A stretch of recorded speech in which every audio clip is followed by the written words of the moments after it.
What is up, YouTube? Welcome back to another episode of Blades with Bill. Today, we're going to be talking about 5 companies that I feel like don't get talked about enough. They kind of get overlooked by other companies or because of other companies. Before we get into it, if you've watched this much of the video, do me a huge favor. Thumbs up, thumbs down, leave a comment. Any interaction with the video helps push me up in the algorithm, YouTube algorithm, which should help me get more views, which should help me get more subscribers. So please, thumbs up. It's free to you, costs you nothing at all. We're going to do the rest of this video up close so you can get a better look at the knives. And like I said, it's 5 companies that I feel like should deserve to be talked about more than they are. So let's go up close and start with the first one.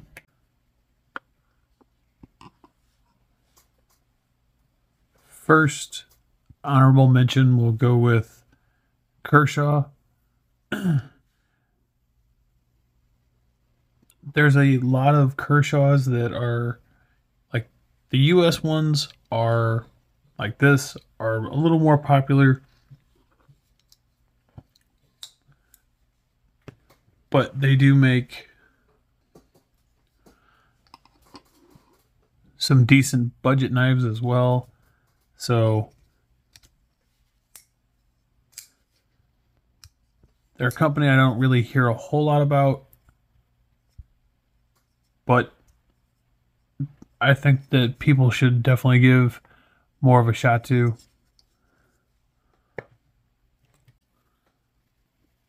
So one of the 5, Cold Steel. I know there's a lot of people who like Cold Steel, but at the same time, they're kind of overlooked and not really talked about a lot on YouTube from what I see. And from my experience, they make a solid knife. This is a very, very well built knife.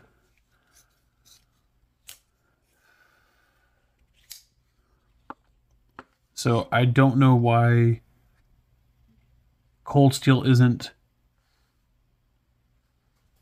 talked about a little bit more than they are. Now, this is Bear Ops, which is owned by the same people who own Bear & Son. And I know Bear & Son is a little more known in the Bally world, not so much in the EDC pocket knife world. And like I said, this is the Bear Ops Rancor 4 regular size, not the mini. 14C28 end blade, aluminum handles, and it is made in the USA.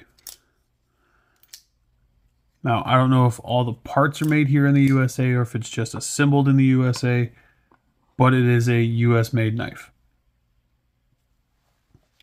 And this, if you can still find them, few places, for about 60 bucks, 60, 70 bucks, something like that. Has great action, very slicey blade. It's another one of those that, from my experience with this company,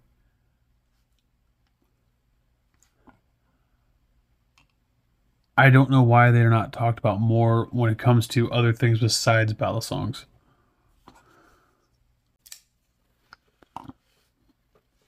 SOG. They're a company I know that they've had some ups and downs. Right now, they seem to be doing pretty good.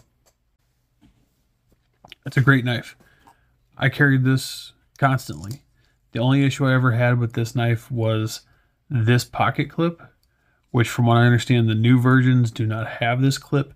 They actually replaced it with a far better clip.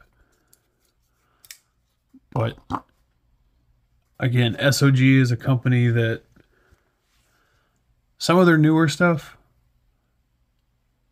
is definitely worth checking out, in my opinion. A company that is starting to be talked about more, but definitely needs to be talked about way more than they are. SRM. This is a phenomenal knife. The other SRM that I had on the channel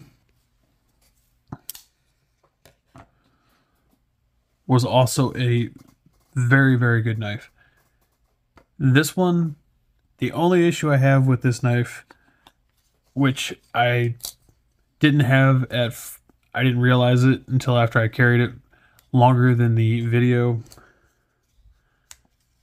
If there's one thing I could change about this knife, SRM, put G10 like you have on the D2 version of this knife, because this texturing is aggressive enough that it actually will tear up a pocket.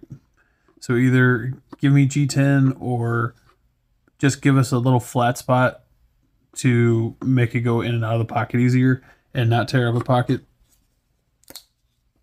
But other than that, it's a great knife.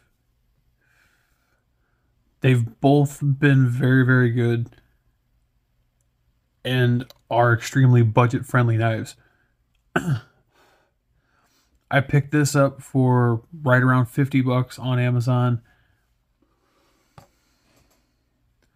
And I picked this up for 20 bucks on Amazon.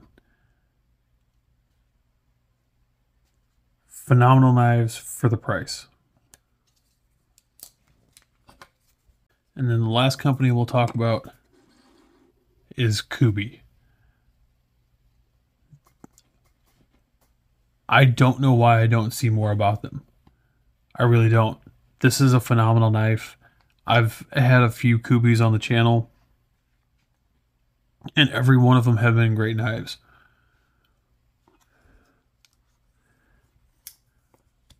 The quality of this knife for the price is absolutely astonishing. For less than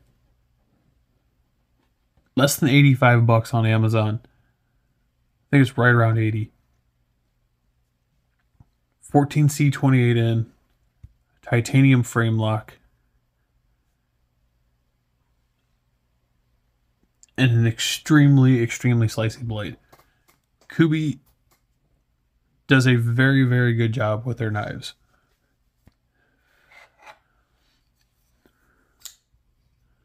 To the point that this, which is the Devo Knives Mash, which is an exclusive to Blue Creek Knives, was OEM'd by Kubi. And the quality of the work they can do is absolutely astonishing. I don't know why Kubi isn't talked about more. I really don't. So definitely go check out Kubi. They do a phenomenal job. It doesn't matter if it's a budget knife or they're more premium knives. So I totally recommend checking out Kubi and any of the other 4 companies that I mentioned. If you haven't checked out anything from them, definitely should. Have a great day. Peace.